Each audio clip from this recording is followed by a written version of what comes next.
Support for the show comes from Adobe Express. These days, there are a million different ways to reach your customers, but that can also mean a million different pieces of content. It can be overwhelming. Adobe Express can help with templates, brand kits, and generative AI that's safe for business. Your team can create its own content and it will always be polished and professional. When everyone can create content themselves, it's easier to get on-brand content out in the world faster. Go from cookie cutter to class of its own. Switch to the quick and easy app to create on-brand content, Adobe Express. Learn more at adobe.com/express/business. True story. I have used Adobe Express and I was shocked how easy it is to use and produce content. Welcome back to Office Hours with Prof G. Today we're kicking off a special 3-part series, Prof G on Marketing, where we answer questions from business leaders about the biggest marketing challenges and opportunities companies face today. What a thrill! I'm a little bit self-conscious. Most of my career was about brand strategy and working with CMOs and CEOs, but I am so out of shape. I haven't taught in over a year, and my kind of brand strategy muscles are atrophying. I'm worried about the next class I teach. I'm going to be one of those guys that should have been put on an ice floe about 15 years ago, i.e. most of the faculty at elite institutions. Anyways, a little self-conscious, but I'm going to try and get over that. Let's bust right into it. Let's get into it. He's an imposter, but he's your imposter. Question number 1. How do you market to a world that doesn't want to be bothered? Nobody answers phone calls, texts, etc. What medium drives engagement? Okay, tell a head dog fan.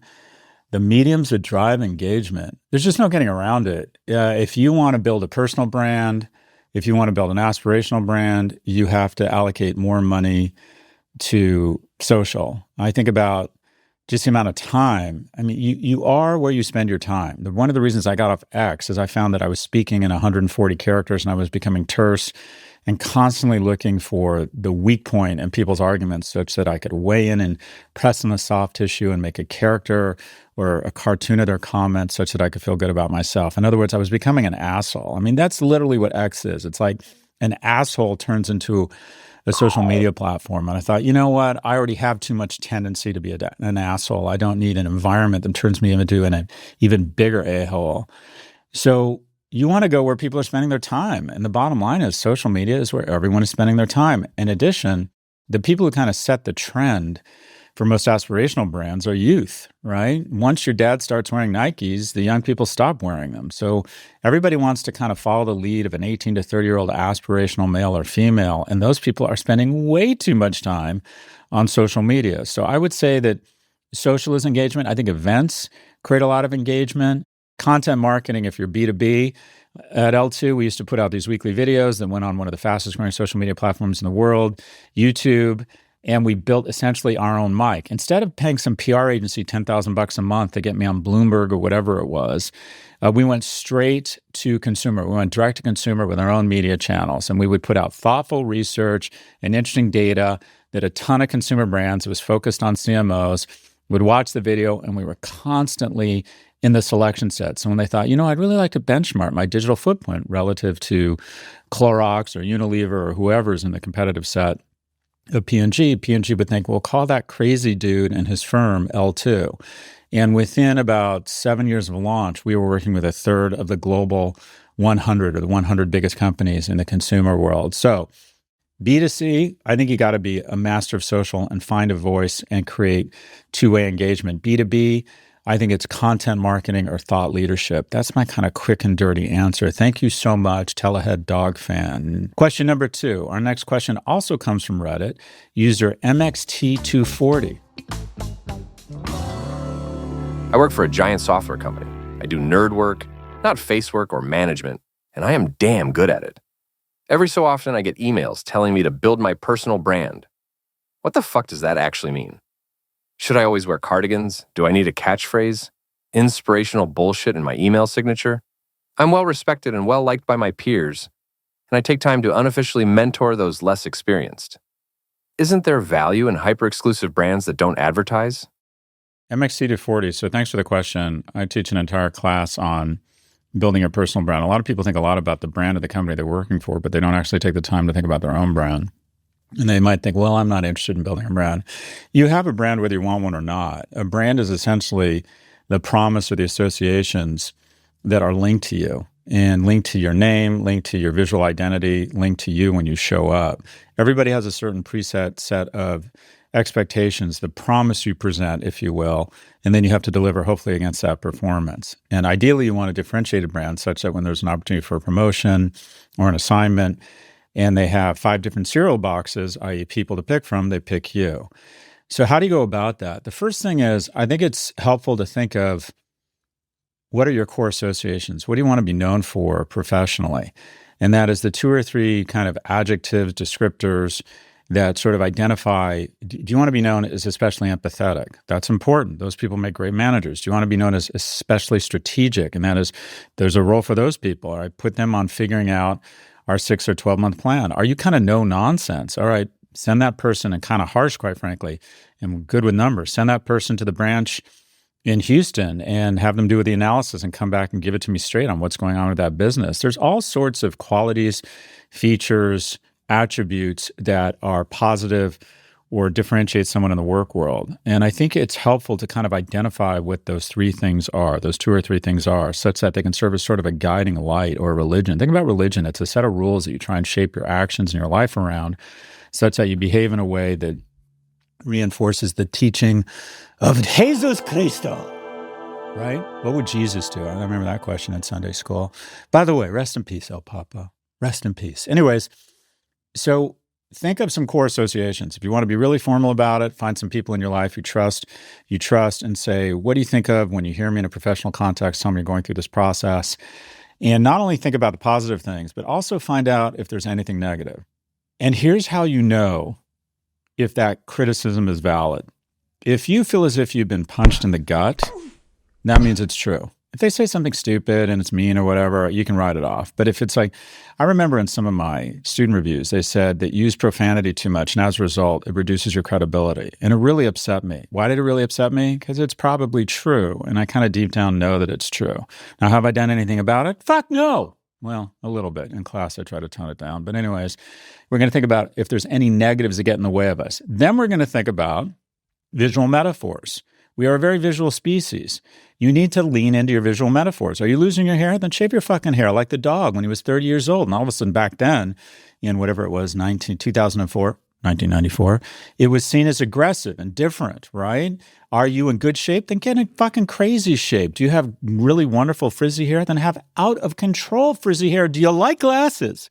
Then wear big Sally, Jesse, Raphael glasses. Visual metaphors are so powerful. What's the most powerful thing about Nike? Some people would argue it's the advertising or, landmark endorsements from Tiger Woods or Michael Jordan. I don't think so. I think it's the goddamn swoosh. I can recognize the swoosh in my peripheral vision. Can you recognize the Reebok logo in your peripheral vision? Or Puma? No. Swoosh, yes. What does that mean? It means billions of times they're getting unearned media from people on the street who recognize that swoosh without even thinking about it consciously. What is your visual metaphor? What is your medium? Are you really good at giving text?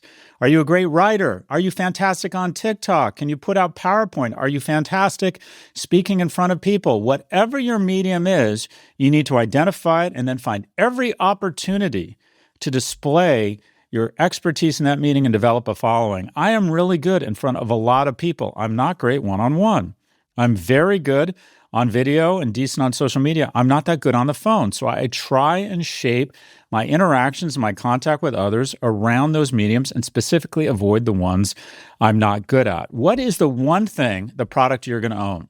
You have to be known as the go-to person on one thing. When it comes to pivot tables, looking at forecasting, our customer acquisition strategy. Oh, we got to go to Lisa. Okay. When it comes to recruiting, sending someone to Carnegie Mellon to do recruiting and talk about the firm, Bob is just so good, so young, so handsome, so excited about the firm. That's the person we want in front of the people. Well, what about someone who knows how to manage people? They're just very good. They're a player coach. Okay, that's Catherine. We got to put Catherine in charge of this group and we'll get better work out of them. What is the one thing you are going to own?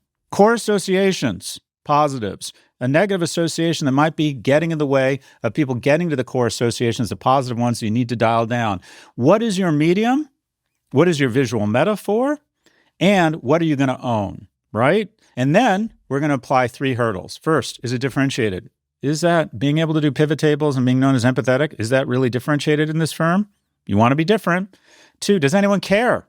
Is it relevant to what you do every day? And then 3rd, what are you going to do to make it sustainable? What are you going to do to invest in it such that you pull away from the rest of the pack and consistently get better and go deeper and deeper and deeper in those chosen kind of domains which you want to own? All right, that's it. Boom, your brand is done. And yeah, it's absolutely worth it, boss. And be clear, you have a brand.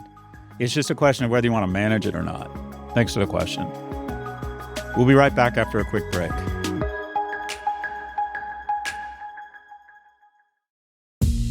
Support for the show comes from Adobe Express. With social media, email, and a growing variety of online ads, there are more touch points than ever between your business and its customers.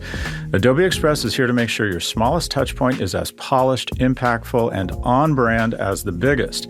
The brand kits in Express make following design rules a breeze. Templates for flyers, banners, emails, social posts, and more have all the professional quality Adobe is known for. And generative AI that's safe for business gives everyone the ability to make images, rewrite texts, and produce effects using simple text prompts. You can create campaigns, resize ads with a click, and even translate content automatically. Work that used to take weeks now takes minutes or even seconds. Adobe Express also makes collaboration, approval, and sharing easier so any team can become a well-oiled content machine. And if you're leading your team, you can monitor it all from your admin console. That means you have one centralized place where you can ensure that every asset is right and that everyone is synced. Go from fragmented to business-friendly. Switch to the quick and easy app to create on-brand content, Adobe Express. Learn more at adobe.com/express/business. True story, I've actually used Adobe Express, and I was genuinely impressed with how easy it is to create professional content that you can immediately push out.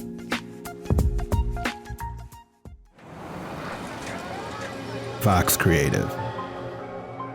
This is advertiser content from Adobe. As the head of marketing for a big box retailer, I track a lot of moving parts.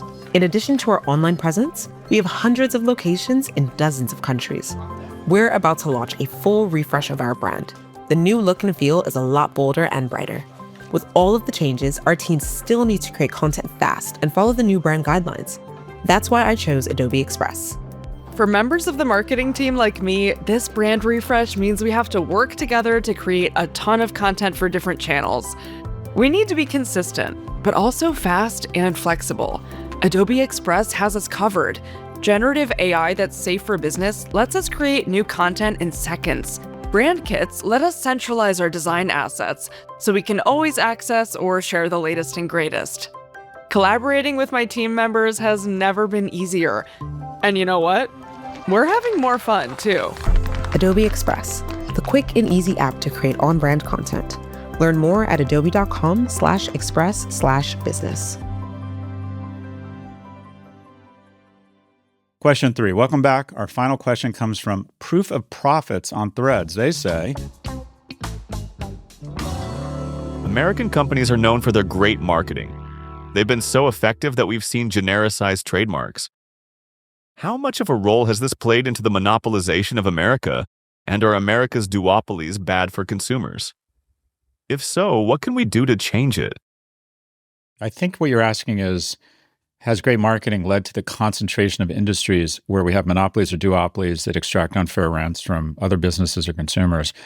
I don't think it's their great marketing. I think it's mostly regulatory capture and a lack of FTC or DOJ, who's been essentially in a slumber for about 30 or 40 years. The bottom line is, when you have one company that controls 2/3 of all social media, Meta, one company that controls 92% of search, Google, one company that controls 50% of all e-commerce, Amazon, and one company that controls, 50% of all smartphones and 90% of the revenues from smartphones, Apple, it probably means we'd be better off if we broke these companies up such that there'd be more entities trying to rent people's labor, wages would go up, they'd be more focused and more risk-taking because they wouldn't be coordinating and cooperating with each other. How did Google let OpenAI ever exist? Why?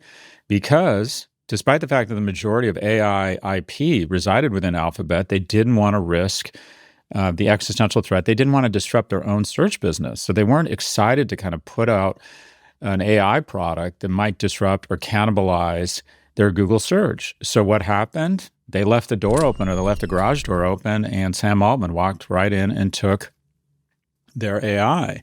In some, you've got to eat your own young or someone else will. So effectively what's happened in breakups is that they've been good for shareholders. The original 7 baby bells that were broken up or came out of a broken up AT&T were all worth more than the original AT&T within about a decade. It's good for shareholders, good for consumers. I would argue the biggest increase in rents from Meta have been the rents on parents who have to put up with social media that is making their kids feel shittier and shittier about themselves, and there's no real options. And when you say, well, it's bad parenting, just get them off of Instagram or just get them off of Snap. Well, here's the problem. They end up more depressed because everybody is on Snap or Instagram, and if they're not on it, they feel ostracized. So we're in sort of this prisoner's dilemma where we don't know what to do as parents. But we see a consolidation across majority of industries where they weaponize government and say, let us be regulated monopolies. They buy off senators and congresspeople from both sides of the aisle, and the DOJ and the FTC have been neutered. And you have a concentration of industry. I would want to do that. I wouldn't. Why? Peter Thiel said it. Competition is for idiots. You don't want competition. You want to figure out a way to have access to cheap capital, establish yourself as a leader, which gives you more cheap capital such that you can just pull away from the competition. And then you start investing in DC, where they basically say, despite the fact you have 93% share of search, despite the fact that you're radicalizing young men on Google, we're not going to move in and we're not going to break you up because there are so many really charming, highly paid people. Do you realize there are more full-time lobbyists in Washington, D.C., living in Washington, D.C., who work for Amazon than there are sitting U.S. senators? Let me repeat that. There are more full-time lobbyists, really well paid, they make a lot more than any senator, whose entire job is to be likable and take senators to lunch and take them golfing and give their money for the campaign and have really thoughtful conversations about the future of e-commerce and why they should not break up Amazon. And here's the thing. When you're paid not to understand something, you're never going to understand it. So when you're paid not to understand why that concentration of power is bad, you're never going to understand it. So what do we have? Wireless. Verizon and AT&T control 70% of the U.S. market. Soft drinks. Coke and Pepsi, 70% of the U.S. soda market. E-commerce. Amazon, again, somewhere between 40 and 50%, depending on how you account for it. According to the Brookings Institution, 75% of U.S. industries have seen an increase in concentration over the past 2 decades. It's everything from home improvement to big chicken to big pharma. And what do when they have a lack of competition or they kind of wink at each other and cooperate? They raise prices. In some, there's been a transfer of wealth from lower and middle income households that don't have a lot of stocks to these companies in the form of higher prices. Why do you think inflation's so fucking out of control? Every year, companies get more productive, which means they should be able to pass on the savings to the consumer. But instead, they increase their profits. And by the way, there's some ancillary benefit to that. It's great to be a shareholder. But what's happened to wages? Boom. They haven't moved at all, right? What's happened to household wealth? Well, the average has gone way up because the top 10%, the shareholders are killing it. So essentially, there's been a transfer of wealth from the lower and middle class households to the households that own shares. So if you've made the jump from Lightspeed, from being an earner to an owner, you've done really well. But the earners now have higher costs and can never make that jump to being an owner. What's the result? Dynastic caste system. Alphabet should be 3 companies. It should be YouTube, it should be their advertising, and then it's search and other companies. It might maybe even spin off Waymo. Apple Services should be a different company from Apple. Instagram should be an independent company, as should WhatsApp. For God's sakes. AWS should be an independent company, not part of Amazon where they cooperate and coordinate and get cheap capital to put every retailer, online retailer out of business. What would we have? Who wins? Shareholders. Who wins? Employees. Who wins? Society, lower rents. Who wins? The tax base. Who loses? The one person who has dual-class super voting shares who wants to sit on the Iron Throne of all 7 realms, not just Westeros. We absolutely need an absolute breakup palooza to bring costs down, to bring rents down on consumers. The concentration of industry in the United States is the culprit around inflation. Thanks for the question. That's all for this episode. If you'd like to submit a question, please email a voice recording to officehours@profgmedia.com. That's officehours@profgmedia.com. Or if you prefer to ask on Reddit, just post your question on the Scott Galloway subreddit, and we just might feature it in an upcoming episode. Support for the show comes from Adobe Express. With Adobe Express, you don't need a degree in graphic design to create polished and professional content. You just need to know your products and know your customers. Adobe Express will take care of the rest. They've already helped teams at major corporations around the world create the content they need quickly, easily, and at scale. Now that you've heard how Adobe Express can help businesses with all their content needs, it's time to go try it out for yourself. Go from flying solo to full support. Switch to the quick and easy app to create on-brand content, Adobe Express.